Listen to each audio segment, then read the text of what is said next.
Halo teman-teman semua, balik lagi di podcast Ada Apa di Palmera.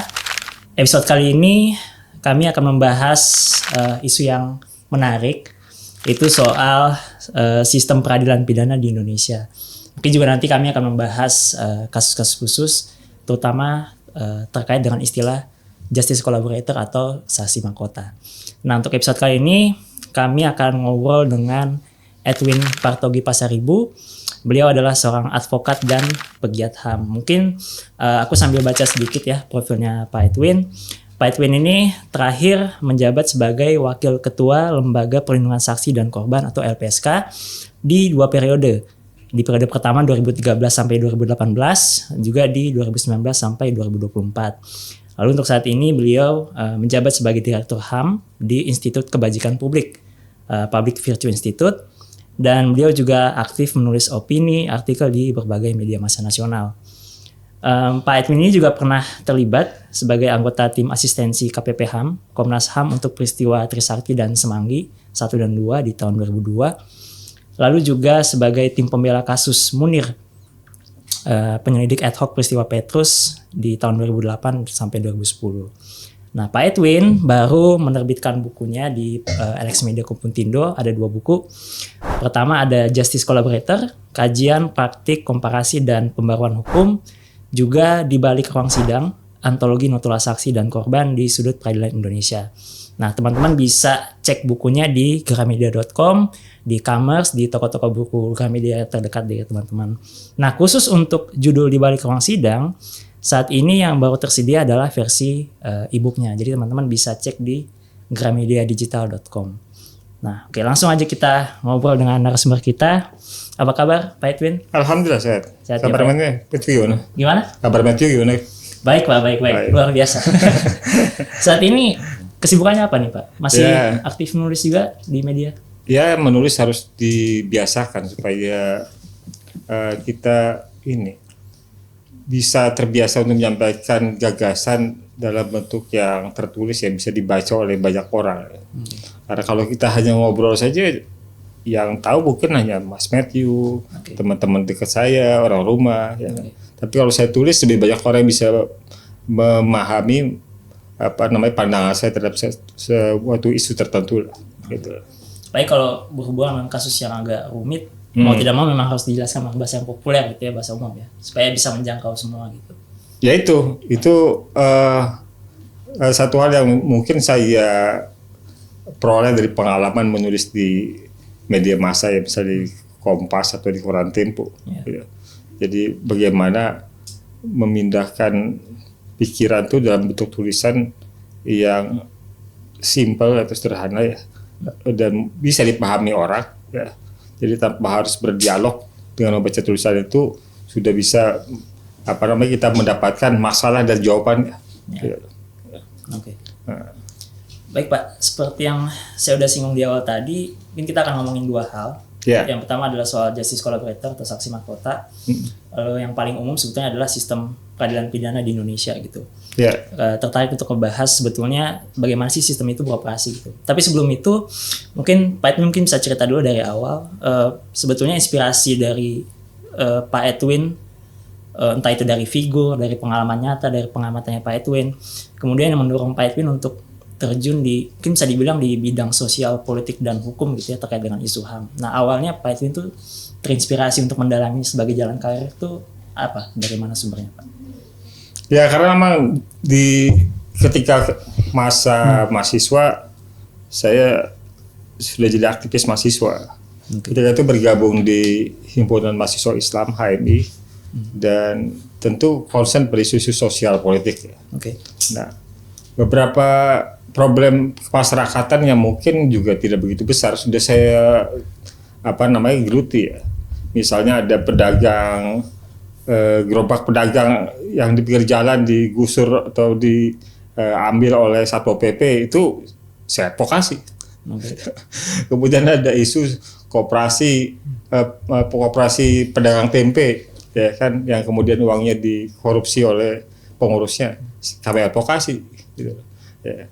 Jadi kemudian berkembang ketika itu masih masa Orde Baru ya, tentu banyak isu sosial politik yang berkembang.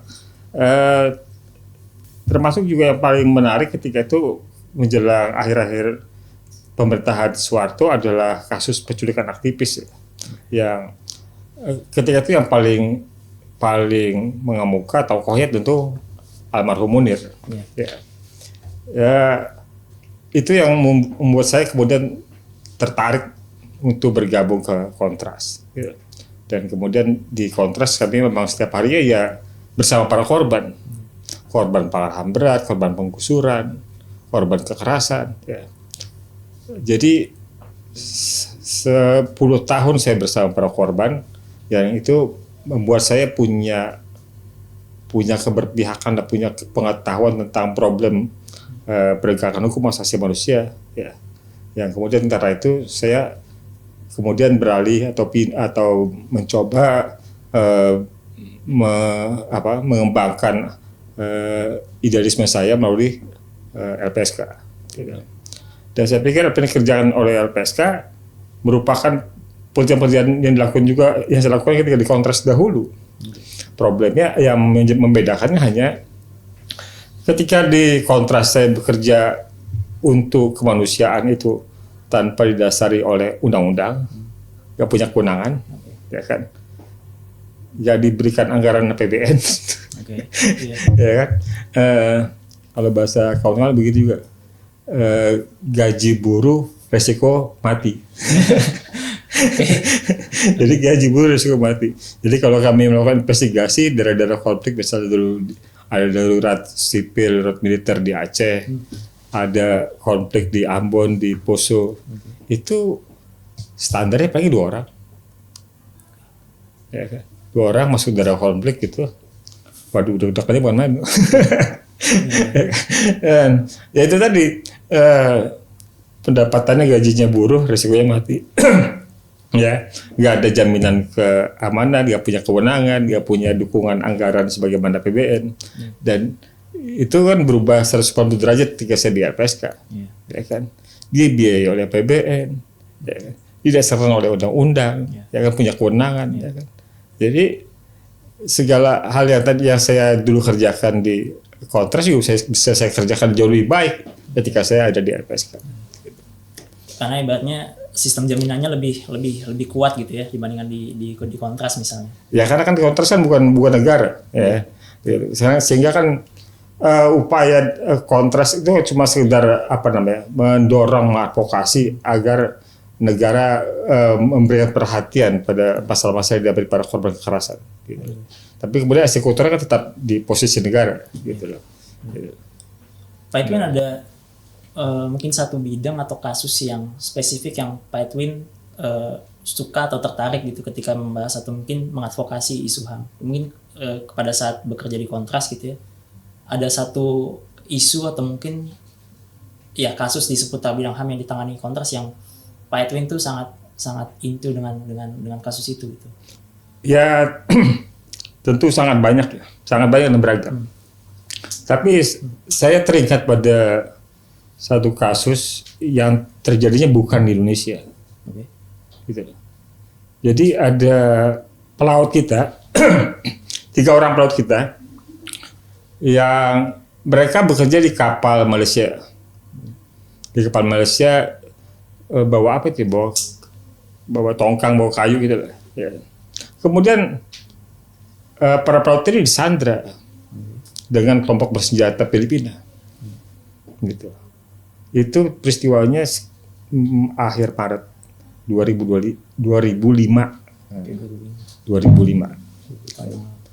Ya, akhir Maret 2005. Kemudian keluarga korbannya ini melapor ke Kementerian Luar Negeri ketika itu. Namun nggak mendapatkan respon yang cukup.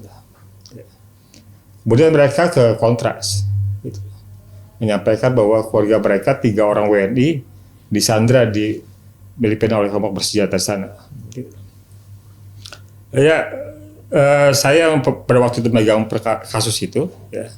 Yang kami lakukan adalah melakukan advokasi kan kepada Kemenlu, kemudian kami termasuk juga mencari dukungan dari tokoh masyarakat ya. Ketika itu Gus Dur udah jadi mantan presiden, ya, ke Gus Dur, ya, kemudian ke Komisi 1 DPR, mendorong agar negara punya perhatian yang maksimal, sebagaimana ketika negara juga membebaskan wartawan Metro TV yang disandra di daerah konflik Timur Tengah masalahnya. Ya, kan itu pernah juga tuh, gitu. Jadi jangan kemudian karena ini satu viral, terkenal, kemudian satu nggak viral, nggak terkenal, kemudian nggak dapat perhatian, gitu. Nah, pada proses itu juga saya aktif berkomunikasi dengan Kedutaan Besar Indonesia di Filipina untuk mengupdate perkembangan seperti apa. Sampai kemudian intervensi dari militer Filipina, ya, intelijen mereka bisa masuk ke dalam kelompok bersenjata tersebut dan berhasil membawa kabur sandera kita WNI ini ke luar, gitu, sehingga selamat. Gitu. Nah, di proses itu sampai dengan bawa ke Indonesia itu ya kami seperti dianggap tidak ada aja oleh pemerintah. Bahwa penyebutan kan oleh Kemenlu di bandara ya. Kemudian kami ya dikasih akses untuk bertemu gitu. Ya. Tapi ya saya cukup terus bersyukur setidaknya apresiasi itu sendiri keluar dari bibir, dari mulut korbannya. Jadi ketika ada wawancara mereka wawancara media ya, ditanya menurut Anda siapa yang paling berjasa dalam pembebasan Anda? Dan itu jadi judul koran. Kata dia Intel Filipina dan Kontras. Kalau itu terbit di media mana tuh? Maksudnya headline itu? Di Rakyat Merdeka. Oke. Itu jadi judul koran. Ya. Jadi yang berjasa Intel Filipina dan Kontras. Gitu. Ya, itu kan satu contoh ya. Bagaimana ya sampai sekarang juga masih sering jadi problem umum gitu loh, yang disampaikan juga oleh Kapolri dalam satu pidatonya. Ya polisi itu jangan sampai sebagaimana dikatakan oleh masyarakat, no viral, no justice gitu loh. Ya. Jadi dari panjang waktu lalu sampai sekarang di soal itu belum ada perubahan gitu loh. Walaupun viral pun belum tentu mendapatkan keadilan. Ya kan. Contoh kasus Vina Cirebon yang 7 orang jadi terpidana itu kurang viral apa? Ya. Semua rakyat Indonesia, setidaknya orang Indonesia saja, ya, baik di Indonesia maupun dimanapun, bisa menyaksikan itu karena diputar live di sepanjang persidangan oleh TV, ya kan? Pembelaan terhadap 7 orang terpidana itu, ya, melalui mekanisme peninjauan kembali atau PK itu kan disaksikan oleh semua banyak mata, gitu. Putusannya tetap jauh tuh dirasa keadilan, gitu loh. Ya. Itu viralnya nggak cukup, gitu loh. Dulu tahun ketika pemerintahan SBY ada yang rame itu mafia rekening gendut, ya kan. Sampai kemudian salah satu aktivis ICW Tama Setia Lakun tuh mengalami kena bacok ya, di jalan yang walaupun apakah itu berhubungan atau tidak, tapi ketika concern salah satu ICW concern pada isu soal rekening mafia, rekening gendut Polri, ketika itu mengalami peristiwa tersebut, gitu loh. Yang besok nggak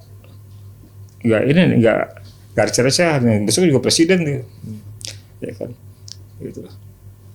Termasuk ketika itu saya presiden memanggil Kapolri kalau nggak salah untuk mendalami soal pemberitaan berangkat dari pemberitaan majalah Tempo gitu ya, soal rekening gendut Polri itu. Gitu. Ya pada akhirnya juga yang sudah viral begitu nggak ada tuh, nggak ada penjelasannya, nggak ada kelanjutannya dalam proses hukum, ya kan? Ya sudah berhasil mengendap begitu saja, gitu. Jadi juga yang lain yang mungkin kita masih ingat kasus yang dialami oleh Novel Baswedan. Kurang viral apa? Gitu loh. Ya. CCTV-nya pun ada gitu ya? Ada, ya. Tapi kan kemudian jadi yang dibuktikan dalam proses pengadilan bahwa itu kan persoalannya pribadi. Ya udah. Jadi nggak ada hubungannya sama soal besar yang ada di belakangnya yang menjadi isu di publik ya, yang sudah diangkat juga di berbagai media massa. Gitu loh. Ya udah jadi masalah pribadi aja antara si pelaku yang dendam kepada novel, ya udah itu berhenti di situ saja. Gitu loh. Jadi viral saja tidak cukup bisa menghadirkan justice. Lucu sih sebenarnya kalau misalnya lucu dalam artian miris ya untuk mengerti dalam sistem peradilan kita. Tapi mungkin kita akan bahas itu nanti. Lalu dari pengalaman Pak Edwin ketika tadi bersama dengan Kontras, kira-kira ada cara pikir atau mungkin mindset yang akhirnya kebentuk dan itu jadi pegangan Pak Edwin ketika Pak Edwin beralih ke tempat lain, misalnya ke LPSK pada akhirnya gitu. Itu kira-kira mindsetnya seperti apa yang mungkin pada saat di Kontras atau mungkin pada pengalaman lain kebentuk, berkembang lalu jadi pegangan ketika Pak Edwin beralih ke tempat lain gitu. Sebenarnya Pak Edwin gimana Pak? Ya, yang paling dominan tentu soal keberpihakan.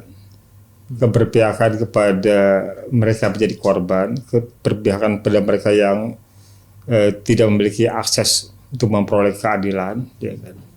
Jadi soal keberpihakan itu adalah satu nilai yang masih hidup dalam diri saya. Yang lain adalah responsif ya. Jadi selain berpihak juga kita harus punya kemampuan untuk mencarikan solusi gitu loh, atas masalah yang terjadi. Ya kalau dalam konteks kita sebagai pejabat negara, banyak hal sulit jadi mudah. Karena salah satu kelebihan orang yang berkuasa itu adalah membuat yang sulit jadi mudah. Nah itu nggak dimiliki oleh orang yang tidak berkuasa. Tapi yang berkuasa itu bisa membuat hal sulit jadi mudah, baik yang konteksnya negatif maupun positif. Ya, gitu. Nah itu yang responsif itu, dan kemudian juga sisi lain ya, saya punya pengalaman panjang terkait dengan investigasi di Kontras yang masih bisa saya lanjutkan ketika di LPSK. Gitu. Sehingga kemudian saya terlibat pada kasus atau mendalami pada penanganan perlindungan pada perkara pembunuhan Joshua Huta Barat, ya kan? Pada peristiwa Kanjuruhan, atau peristiwa kerangkeng manusia di Langkat. Gitu. Ya karena punya pengalaman investigasi, mungkin insting saya, naluri investigasi saya masih ada dalam peristiwa itu. Gitu. Jadi apa yang tidak dilihat secara umum ya, atau dipertanyakan atau diperhatikan, mungkin saya punya pandangan lain gitu. Ya. Jadi kalau ada peristiwa, saya ke TKP itu jadi soal penting buat saya. Ya. Kalau ada peristiwa saya ke TKP, saya nggak perlu banyak berimajinasi. Kalau kita di luar TKP, nggak di TKP itu kita lebih banyak imajinasinya, ya kan? Beginilah begitu. Padahal kan belum tentu sama. Tapi kalau kita berada di TKP-nya, kita bisa langsung mengamati. Kalau katanya ada peristiwa seperti ini, kan harusnya begini juga kausalitasnya. Kalau katanya ada perbuatan seperti ini, harusnya ada dampak seperti ini juga. Ya kan? Jadi pengetahuan termasuk juga temuan-temuan di TKP yang baru dari pengamatan itu memperkaya kita untuk mengetahui sebenarnya peristiwa yang terjadi seperti apa. Gitu loh. Ya itu cuma salah satu ini aja. Salah satu kesempatan kalau sampai kemudian ada peristiwa kita bisa menjangkau sampai TKP, itu pengetahuan kita akan jauh lebih terbuka, lebih luas dibanding mereka yang tidak sampai TKP. Gitu ya. Walaupun juga bukan itu segala-galanya, tetap harus ada dukungan keterangan dari pihak-pihak saksi itu siapapun yang mengetahui peristiwa tersebut. Gitu. Kalau dari Pak Edwin sendiri, ada pengalaman pribadi yang berhubungan dengan misalnya ketidakadilan dan sebagainya kah? Mungkin karena ini gambarannya kan Pak Edwin biasanya mengambil inspirasi itu ketika sudah masanya bekerja dan atau mungkin pada saat mahasiswa gitu ya. Tapi kalau misalnya secara personal, Pak Edwin punya dorongan untuk akhirnya mendalami isu soal HAM itu, apakah juga berangkat dari pengalaman personal pribadi gitu? Mungkin Pak Edwin pernah mengalami itu sendiri atau mungkin dengan keluarga dan sebagainya? Nggak ada. Nggak ada. Ya kalau sebagai korban ya ada. Korban ada. Ya. Nama saya mungkin tercatat di hasil penyelidikan Komnas HAM sebagai salah satu korban pada peristiwa Trisakti Semanggi 1 Semanggi 2. Okay. Korban? Ya, ketika itu. Kenapa disebut korban? Ya karena saya korban kekerasan polisi ketika itu. Okay. Kita melakukan demonstrasi. Gimana tuh Pak maksudnya? Gimana tuh? Ceritanya gimana tuh pada saat itu? Ya, itu kalau saya tercatat di itu mungkin pada momen peristiwa Semanggi 2. Okay. Ya. Karena peristiwa Semanggi 2 itu kan concernnya pada undang-undang penanggulangan keadaan bahaya. Penanggulangan keadaan bahaya itu disingkat PKB. Okay. Nah itu waktu itu kan masyarakat, mahasiswa kan menolak disahkannya undang-undang tersebut. Gitu loh. Ya, ketika kami aliansi mahasiswa dan gerakan pemuda ketika itu demonstrasi di sekitar ke sini ya, mana Ben Hill tembus ke sini ke Palmera ya, ke arah DPR segala macam itu ya, kami dihadang sama dibubarkan oleh polisi gitu. Nah ketika itu saya sebenarnya tidak dalam posisi terancam tapi karena ada salah satu demonstran yang hendak dipukul oleh polisi, yang saya nggak bisa diam karena itu nggak bisa membiarkan itu terjadi.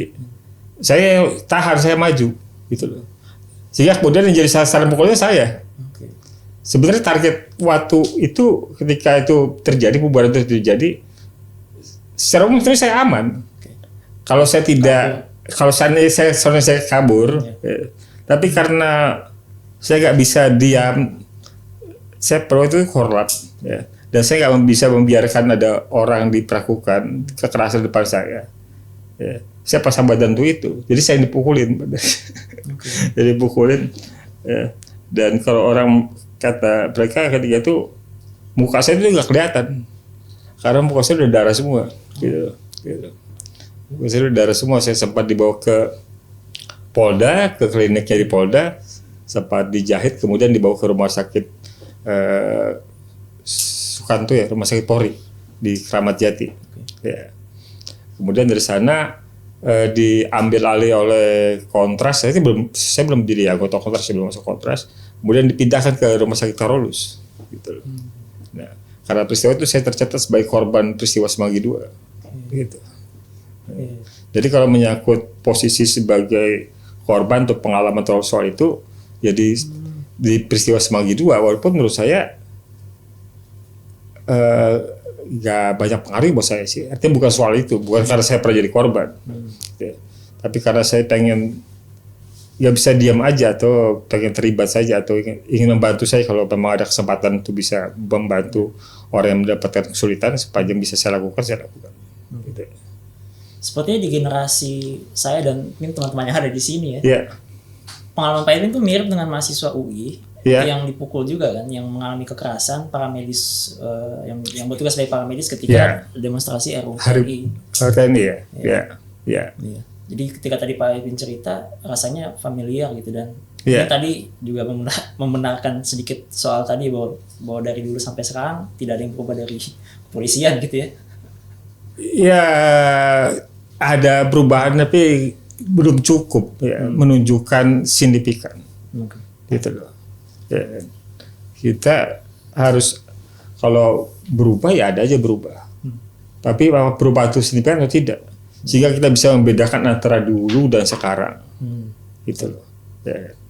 Kalau Matthew atau saya melihat foto saya atau saya melihat gaya saya tahun 90-an sama gaya sekarang, kerasa banget bahwa foto itu jadul amat ya.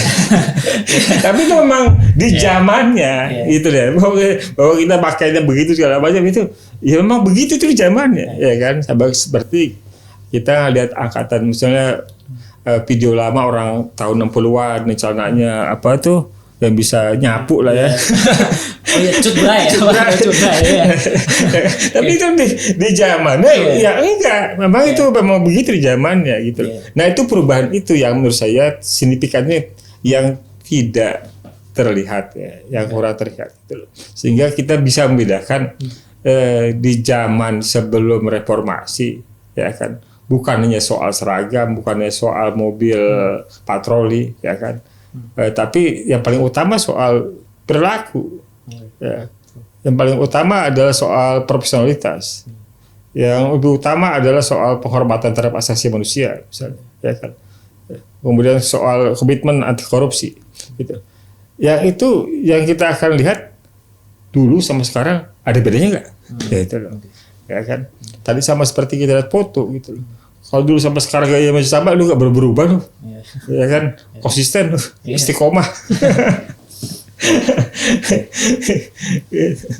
Pak, kalau misalnya saya mau langsung masuk ke bagian yang soal sistem peradilan pidana tadi kita mungkin udah ngobrol secara umum ya beberapa kasus yang kemudian juga menyangkut juga soal sistem peradilan di Indonesia gitu. Mungkin Pak Edwin bisa cerita, bisa ilustrasikan sebetulnya sistem peradilan pidana di Indonesia itu beroperasi seperti apa dan siapa saja atau agen atau mungkin pemangku kepentingan yang terlibat untuk menggerakkan sistem ini gitu. Karena tadi kita sempat ngobrol ya di sebelum take podcast ini. Jadi secara umum mungkin publik ngerasa bahwa melihat atau mungkin mendengar kata peradilan pidana aja tuh membayangkan sistemnya itu udah ribet gitu. Dan mungkin tadi Pak Edwin juga sempat bilang bahwa di masyarakat kita itu, di publik itu seakan-akan lupa bahwa kita tuh punya hak gitu sebetulnya. Cuman karena ada beberapa faktor seperti ketakutan dan sebagainya yang kemudian membuat kita ragu untuk memperjuangkan hak kita sendiri itu. Nah, mungkin Pak Edwin bisa cerita dulu, bisa ilustrasikan dulu sebetulnya sistem peradilan pidana di Indonesia itu beroperasi seperti apa dan ia didukung oleh pemangku kepentingan siapa aja gitu. Jadi kalau masyarakat itu terlanggar haknya, hak atas rasa aman, hak atas kekayaan, ya, hak atas hidupannya, gitu. Jadi dia mengalami pencurian, mengalami pelecehan seksual, mengalami penipuan, sampai dengan mengalami pembunuhan, gitu. Negara itu sudah memberikan perangkat untuk mewakili kepentingan masyarakat agar keadaan itu hadir, gitu loh. Ya. Perangkatnya itu ada di dua lembaga, eksekutif dan yudikatif. Ini kalau kita ngomong soal penegakan hukumnya. Ya. Eksekutif di pemerintah itu di bawahnya ada polisi sama jaksa, gitu loh. Kalau di yudikatif ada pengadilan dari tingkat pertama, pengadilan kemudian tingkat banding sampai dengan kasasi atau di Mahkamah Agung. Nah, semua problem atau peristiwa pidana yang terjadi, yang korban yang masyarakat tadi, itu dua mekanisme yang bisa berjalan proses hukumnya. Pertama, korbannya inisiatif atau masyarakat yang berinisiatif melaporkan peristiwa itu. Gitu. Atau bisa jadi itu diketahui peristiwa itu oleh penegak hukum sehingga penegak hukum sendiri membuat laporan sendiri internal ya untuk menindaklanjuti peristiwa itu. Gitu. Di dalam konteks hukum juga ada berlaku delik begini. Ada yang disebut delik aduan, ada yang disebut delik umum. Kalau delik aduan itu peristiwa pidana itu akan diproses kalau korban yang ngadu. Nah, contohnya kasus penipuan, kasus penggelapan, itu nggak bisa berproses kalau nggak ada pengaduan. Gitu. Tapi kalau tadi kasus penganiayaan, kasus pembunuhan, itu namanya delik umum. Jadi sekalipun nggak ada pengaduan, kalau polisi aparat tahu ada peristiwa itu tetap harus diproses. Gitu loh. Nah, tapi secara umumnya lebih banyak lah yang yang aktif itu adalah pelapor, gitu. Bahwa jadi di delik umum maupun delik aduan tuh pelapor dari masyarakat yang kemudian baik korbannya langsung maupun keluarganya maupun kuasa hukum atau masyarakat bisa melaporkan itu kepada aparat penegak hukum. Nah di proses itu di polisi diperiksa dulu peristiwa pidananya ada nggak, peristiwa pidananya ada tidak itu akan dicari oleh kepolisian dalam proses disebut dengan penyelidikan. Yang kita singkat biasanya dengan sebutan lidik. Nah, jadi kalau disebut dengan lidik penyelidikan itu adalah menemukan ada atau tidak peristiwa pidana. Matthew lapor nih, saya korban penipuan, ya kan? Ini kan bersepihak. Dalam polisi itu dalam konteks lidik tadi, yang terjadi itu penipuan dalam konteks pidana, ya kan? Atau perdata nih, bukan prestasi, ya. Karena hubungannya misalnya Matthew punya rekan bisnis yang kemudian nggak menjalankan komitmen, gitu loh. Ya. Kalau kemudian kata temuan dari hasil lidiknya itu bahwa ini sebenarnya bukan peristiwa pidana tapi perdata, ya di proses lidik itu polisi bisa tidak melanjutkan ke penyidikan, gitu loh. Karena ini ternyata bukan perkara pidana, ini perkaranya perdata, gitu loh. Nah, jadi kalau di lidik tadi untuk menemukan dulu ini perkaranya pidana atau bukan, ada nggak perkara pidananya. Kalau udah naik penyidikan baru menentukan bahwa peristiwa pidananya sudah ada dari peristiwa yang dilaporkan, ya kan? Tinggal ditentukan siapa pelakunya, siapa terduganya, siapa tersangkanya. Itu di proses penyidikan, gitu loh. Ya, ini berlaku baik di KPK, di kepolisian, di kejaksaan juga ada. Ya. Jadi lidik dan penyidikan, gitu. Sudah ditetapkan tersangkanya, bukti-bukti sudah cukup, baru dilimpahkan ke kejaksaan sebagai penuntut umum. Ya kan? Itu istilah yang populer disebut dengan P21, artinya berkasnya lengkap, gitu loh. Berkas lengkap itu udah keterangan saksi ada, bukti suratnya ada, petunjuknya ada, terdakwanya, tersangkanya ada, ya kan, alat buktinya ada, diserahin kepada jaksa, disebut dengan P21 kalau sudah dinyatakan lengkap oleh jaksa, kemudian baru jaksa yang membawa itu ke pengadilan dalam bentuk surat dakwaan, gitu loh, ya kan, didaftarkan ke pengadilan, nanti di pengadilan akan buat jadwal persidangan, gitu loh. Nah, di persidangan nanti para pihaknya yang ada 3 pihak, hakim, jaksa, dan pelaku. Hakim, jaksa, pelaku bisa didampingi oleh pengacara, gitu. Ya. Dan kemudian korban juga akan dihadirkan, korban saksi akan dihadirkan dalam persidangan itu. Tapi yang paling utama 3 pihak ini yang menentukan dari proses di pengadilan adalah hakim, hitam putihnya, ya kan, bersalah atau tidak bersalah. Ya. Vonisnya ringan, sedang, atau berat, ya kan. Misalnya nyurinya 3 triliun, hukumannya 6 tahun misalnya kan, gitu. Jadi soal ringan, sedang, beratnya menentukan hakim, ya kan. Jadi bersalah tidak bersalah, kalau bersalah vonisnya ringan, sedang, berat. Nah, itu yang bisa menggambarkan tentang proses peradilan kita seperti itu. Secara umumnya seperti itu. Berarti setidaknya ada pihak dari kepolisian yang nanti ya, ketika nanti ada pelapor, lalu kepolisian memeriksa kasusnya. Kalau misalnya buktinya sudah lengkap, yang P21 tadi baru akan diproses di jaksa, gitu ya? Di pengadilan, ya, jaksa. Ya. Ya. Itu kan secara gambaran umumnya ya. Tapi biasanya secara lapangan realnya pada titik mana biasanya kasus ini tuh bakal berhenti, gitu. Masih tidak akan dibawa sampai ke pengadilan misalnya. Oh, banyak titiknya. Ya tentu dari awal. Pertama, pelapor, orang melapor, ada lapornya yang terima, gitu. Lapor nggak terima, gitu. Padahal kalau baca undang-undangnya, baca peraturannya nggak ada tuh. Jadi kalau kita melapor, saya lapor diterima. Kita terima surat yang disebutnya laporan polisi atau bisa disingkat dengan LP, gitu loh. Ya kan. Tapi banyak juga kasus orang lapor gak diterima laporannya, gitu. Yang rame deh aja di podcastnya siapa, di Corbuzier siapa, ada apa stand up komedi kita, komiker ya sebutannya. Komika yang cewek itu cerita dia nangkep maling dan nyerahin ke polisi nolak. Ya kan? Ya itu memang begitu, memang bukan ngada-ngada, memang ada begitu. Gitu. Kalau itu mah lebih luar biasa sebenarnya. Lebih luar biasa karena dia udah nangkep malingnya kan. Lebih luar biasa, sebenarnya lebih mudah lagi gitu ya.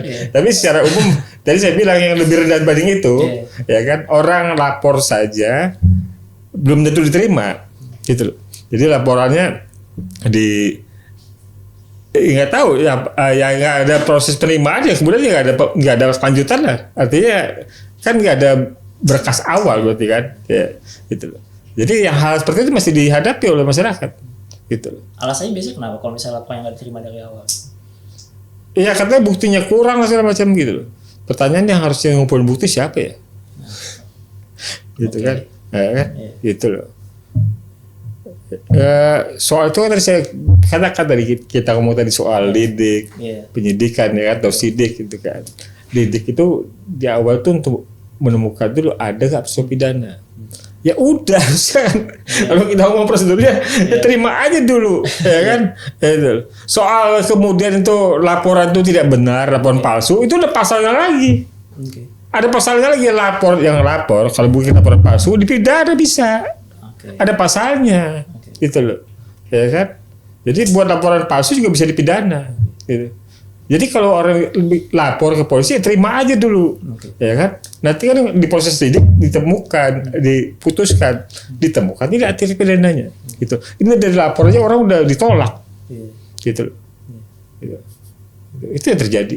Satu, ya kan? Kemudian di proses sidik tadi. Ya salah satu yang rame lah jadi pembicaraan publik ya. Misalnya soal ijazah palsu Presiden Jokowi gitu loh. Ya kan, yang kemudian jadi perdebatan apakah polisi punya kewenangan menentukan bahwa itu ijazah palsu. Gitu loh. Gitu loh. Ya menentukan itu asli atau palsunya itu pengadilan atau kepolisian. Ya kan? Gitu loh.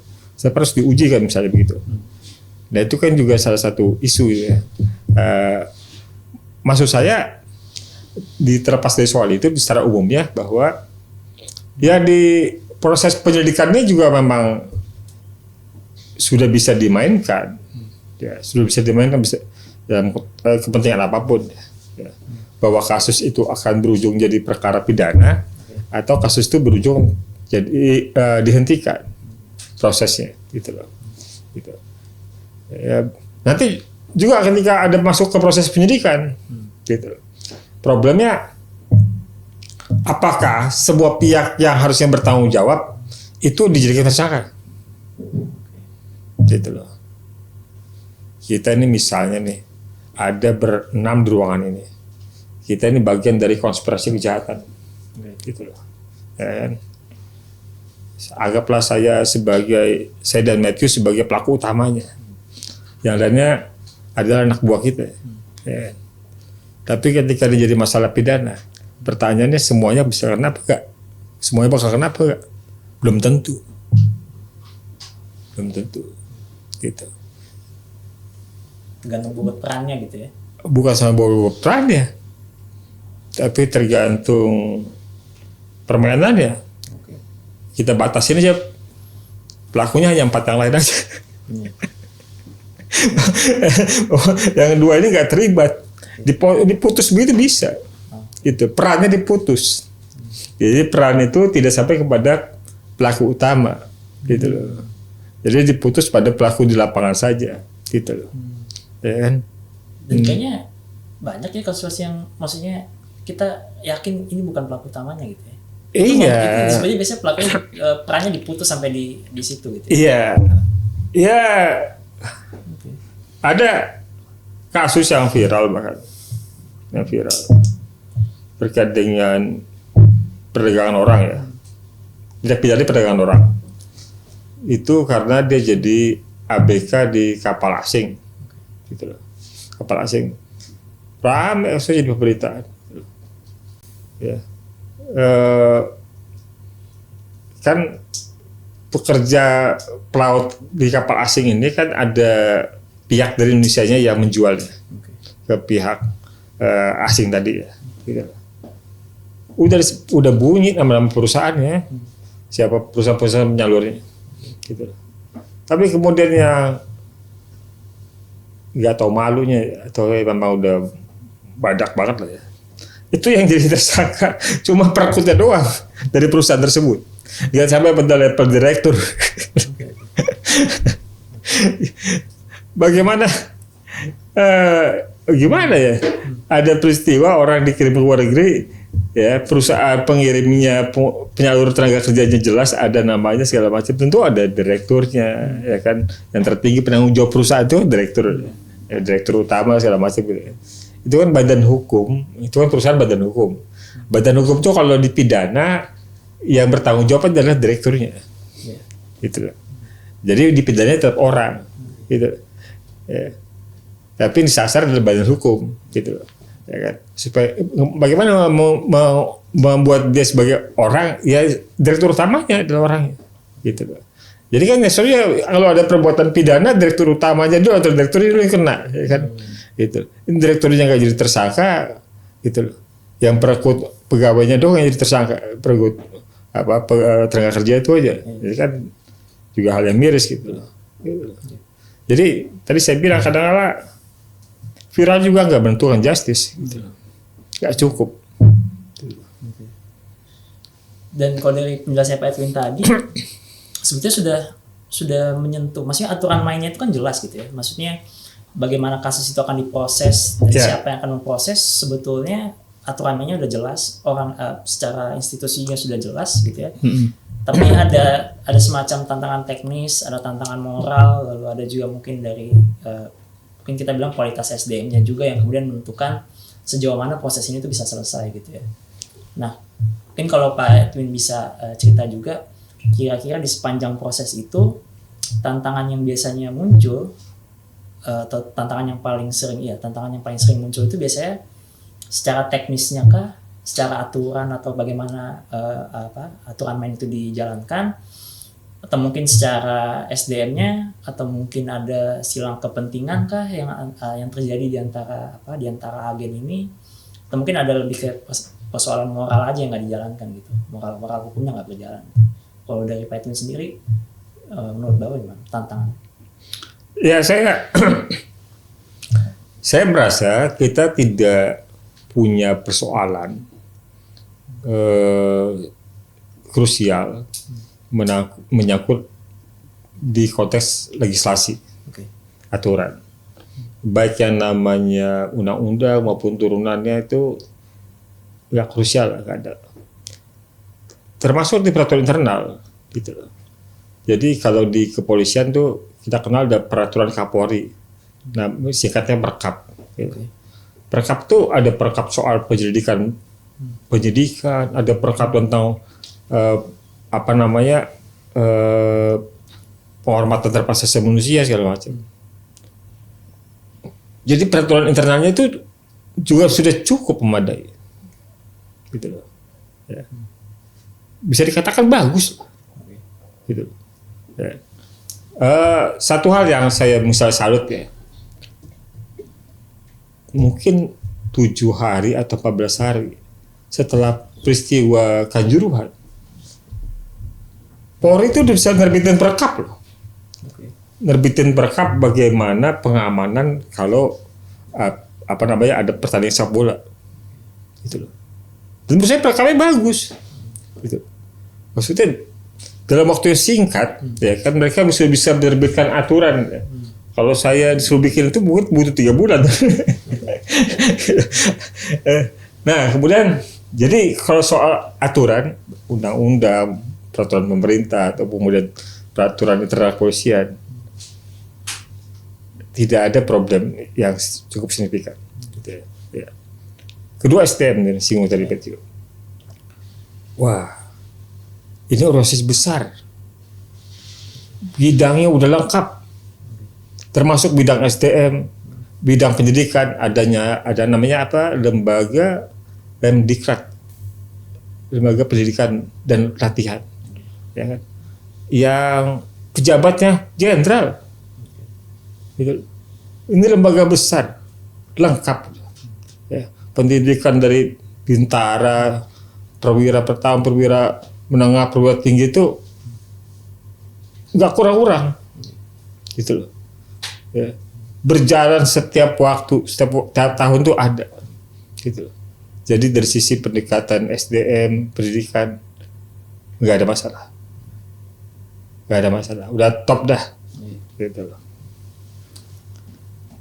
Problemnya menurut saya, ini bukan problem hanya di tingkat kepolisian. Problem umum aja dalam konteks kita bernegara. Gitu ya. Yang sangat berbalik dengan situasi sosial kita. Gitu. Jadi kita ini agak unik negara ini.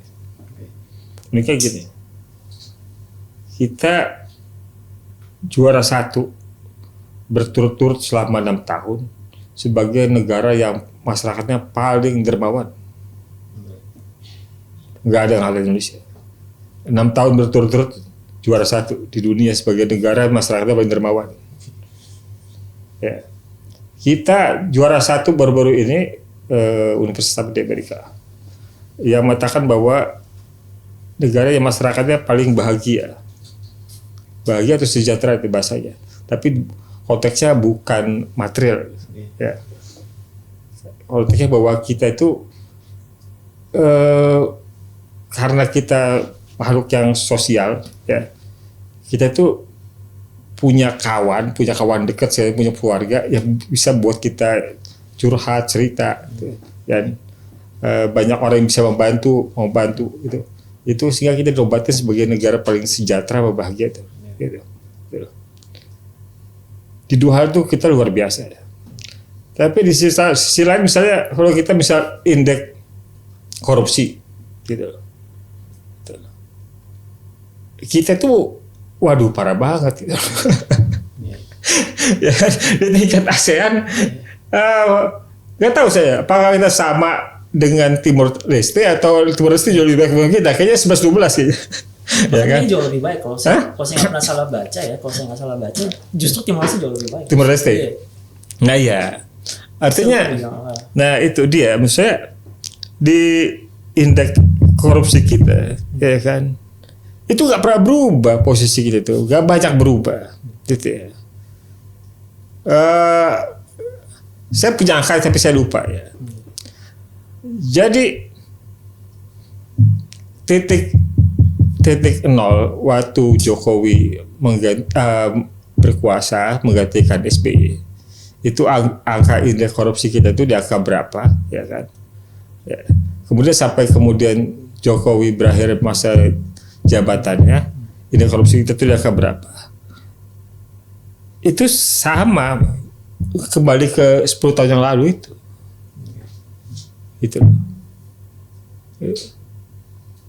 Jadi nggak ada perubahan signifikan kita dalam soal ini. Jadi saya mau katakan ini bukan soal kepolisian secara umum, ya kan. Isu soal penegakan hukum, ya kan, clean government, ya, soal anti korupsi, itu sebagian besar retorika semua. Tidak pernah menjadi program unggulan. Tidak pernah jadi program unggulan. Jadi kita belum pernah concern untuk menegakkan keadilan bagi seluruh rakyat Indonesia. Kita belum pernah menyentuh concern di sisi isu itu. Gitu. Ya.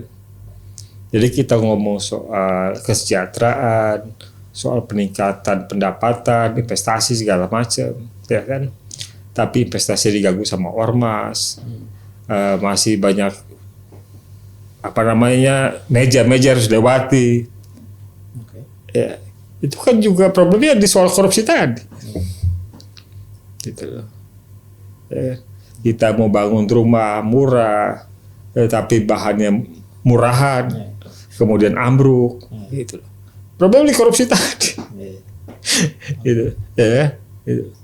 Jadi kita nggak pernah membuat prioritas bahwa menegakkan keadilan, menegakkan hukum ya yang benar itu adalah pondasi untuk kemudian kita naik tingkat menuju kesejahteraan gitu loh.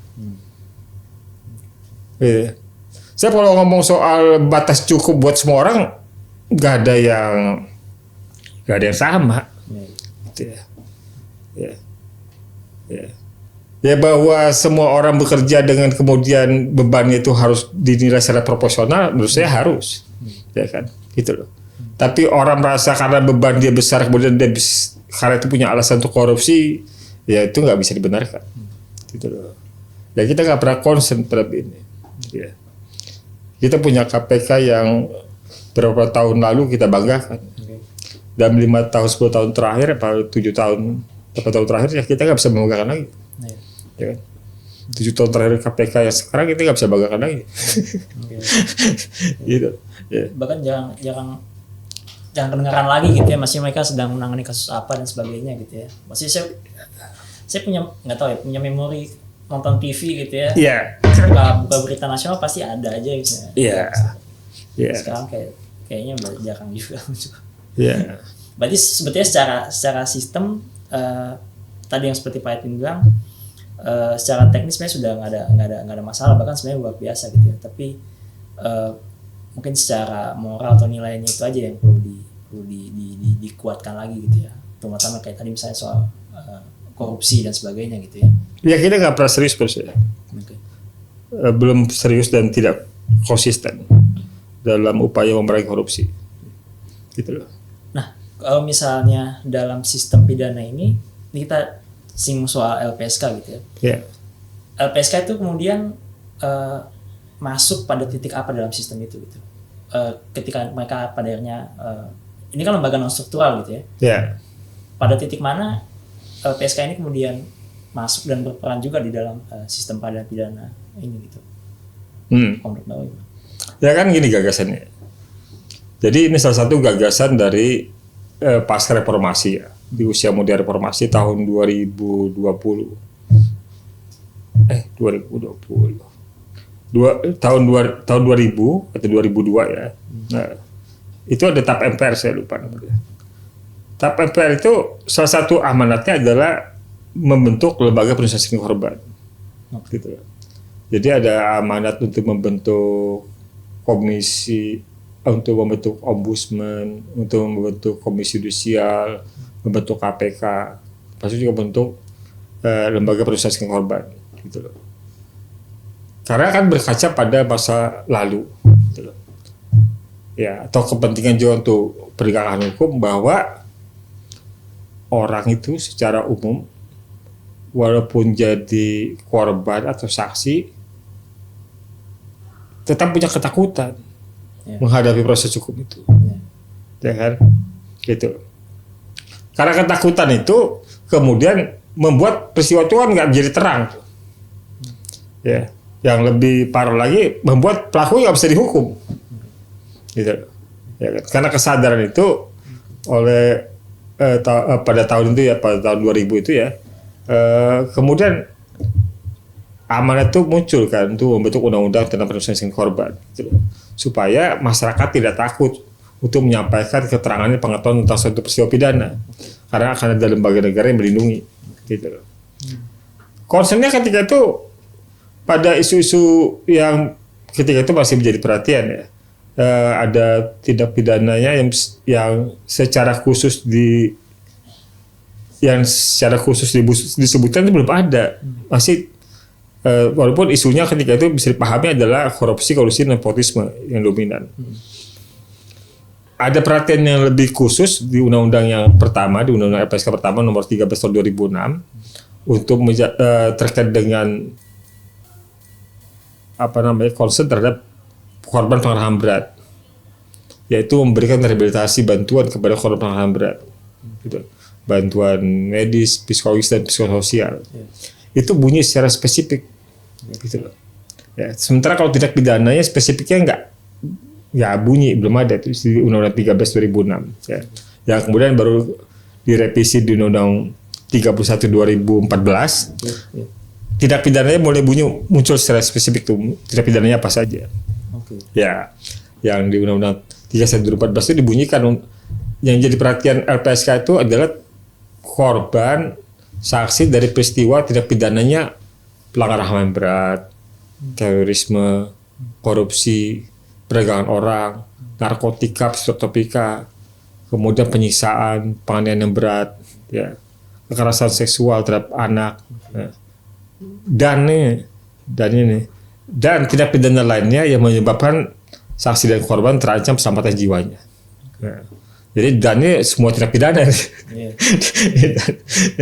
Nah itu baru bunyi spesifik itu di tahun di perubahan undang-undangnya tahun 2014 tersebut. Gitu loh. Ya jadi di situ posisi LPSK itu untuk mendampingi para korbannya dalam proses hukum, termasuk saksi dalam proses hukum, termasuk melindungi mereka kalau mereka dalam keadaan terancam, ya kan? Bukan hanya dalam konteks hukumnya saja melindungi mereka secara fisik, tetapi hal yang menurut saya istimewa dan ketika saya berkunjung ke beberapa negara maju untuk melihat perlindungan saksi di negara-negara maju itu, menurut saya LPSK ini atau Undang-Undang Perlindungan Saksi Korban kita punya itu sebenarnya jauh lebih keren dibanding negara-negara maju lainnya. Kira-kira negara apa aja tuh? Perbandingannya apa aja tuh sama negara apa aja tuh? Kalau Pak Edwin pernah mengunjungi kemana? Ya, Australia, secara umum Eropa, Amerika. Ya, kenapa? Di negara-negara itu satu badan itu hanya satu isu, gitu loh. Jadi yang ngurusin korban dengan yang ngurusin saksi itu dua hal berbeda. Badan terpisah, gitu. Ya. Atau beberapa pekerjaannya LPSK itu kata mereka ini kalau di kami ini pekerjaan 5 kementerian, gitu loh. Jadi secara pengaturan di undang-undang kita itu menurut saya sudah jauh lebih komprehensif, gitu loh. Ya. Bahkan kalau ini saya ibaratkan logika sebagai kendaraan, ini masuk kendaraan super mewah, gitu loh. Kendaraannya ini mungkin bisa disebut Ferrari, cuma BBM-nya premium. Karena sebenarnya kalau kita jelasin soal LPSK di begitu, mereka bengong, salut, ya kan? Artinya perlindungan fisiknya sudah di sini, ya kan? Rehabilitasinya kalau korbannya sakit. Kalau korbannya trauma, ya kan sudah di LPSK juga. LPSK biayai pengobatan, dia biaya psikolognya. Ya. Bahkan kalau korbannya putus sekolah, LPSK dari sekolahnya. Ya. Kalau kemudian korbannya punya keterampilan menjahit tapi nggak punya mesin jahit, LPSK kasih menjahit. Gitu. Ya. Rumah korbannya mau rubuh, LPSK bangunin. Gitu. Jadi paket lengkap sebenarnya sudah ada di undang-undang LPSK itu. Nah sementara kalau di luar sana itu satu isu ya masih satu kementerian, satu badan, gitu loh. Gitu. Kalau kita ada di semua di satu badan ini aja, gitu loh. Ya. Nah pada awalnya LPSK membranding diri atau memperkenalkan diri ke publik itu seperti apa caranya gitu. Sama yang kedua saya tertarik. Jadi kalau misalnya nanti Pak Edwin bisa ceritakan dengan kasus gitu ya. Pada saat mungkin LPSK menerima aduan itu, cara LPSK untuk memetakan gitu ya. Oh, kasus ini dari aduan yang kami terima itu kami petakan orang-orang atau mungkin agen-agen yang terlibat itu seperti ini. Terus potensi bahwa kasus ini bisa selesai itu segini. Lalu mungkin tantangan dan risiko sepanjang kasus ini akan nanti diselidiki itu akan seperti ini dan sebagainya gitu. Nah, cara kerja LPSK itu seperti apa sih kalau misalnya dalam konteks tadi ya, ketika mereka menerima laporan dan kemudian mereka memetakan gitu. potensi dan resiko nanti sampai kasus ini tuh berakhir tuh seperti apa gitu. Mungkin Pak Eko juga bisa ilustrasikan ini dari kasus mungkin yang pernah dengan Pak Edwin lalui gitu. Ya. Jadi sama seperti tadi ya waktu saya bilang kalau perkara pidana di polisi itu harus ada bentuknya laporan. Kalau di LPSK ada yang disebutnya harus ada tuh permohonan. Gitu loh. Jadi LPSK itu tidak bisa serta-merta melindungi orang walaupun kata Matthew orang yang terancam. Kalau orangnya itu nggak mau ngajuin permohonan perlindungan ke LPSK. Gitu. Matthew punya tetangga, punya saudara. Matthew tahu bahwa dia terancam. Gitu loh. Dari perkara pidana yang ada, dia terancam bisa diintimidasi atau memang sudah diintimidasi. Ya. Ya. Kalau orang itu nggak ngajuin permohonan ke LPSK nggak bisa. Harus sukarela. Gitu. Jadi pihak yang membutuhkan LPSK yang harus mengajukan permohonan. Gitu. Ya. Jadi di perkara-perkara tindak pidana yang sudah saya sebutkan tadi kan. Gitu. Nah sudah kami terima permohonannya, kami pelajari dulu permohonan itu. Gitu loh. Peristiwa itu pertama masuk nggak menjadi peristiwa yang menjadi perhatian atau concernnya LPSK. Kasus prioritas yang tadi saya sebutkan. Ya. Gitu.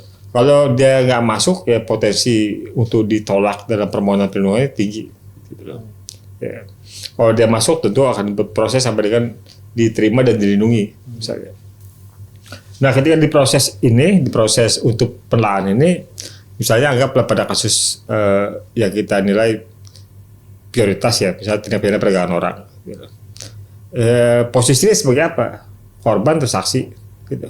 Kalau dia korban maupun saksi, pertanyaannya pengetahuan terhadap peristiwa itu apa? Apa yang dialami? Gitu loh. Ya kan? Sebab perlindungan ini diberikan bukan dalam posisi LPSK itu sebagai bodyguard, sebagai centeng, gitu loh. Tapi dalam rangka supaya dilindungi itu mau mengungkap kebenaran atas peristiwa yang dialami, sehingga keadilan yang diharapkan bisa terwujud, gitu loh. Artinya memang pelakunya yang kemudian seharusnya bertanggung jawab dibawa ke sidang pengadilan, begitu kan. Nah, jadi di proses itu, karena tujuan pendirian LPSK itu untuk mengungkap perkara ya secara lebih gamblang, lebih menyeluruh, itu yang kami dalami juga ketika di LPSK, walaupun kami bukan penyidik, gitu loh. Ya, walaupun kita bukan tindakan pro justicia, gitu. Tapi karena kami bukan juga alat buat lembaga lain untuk jadi bempernya saja, gitu kan, gitu loh.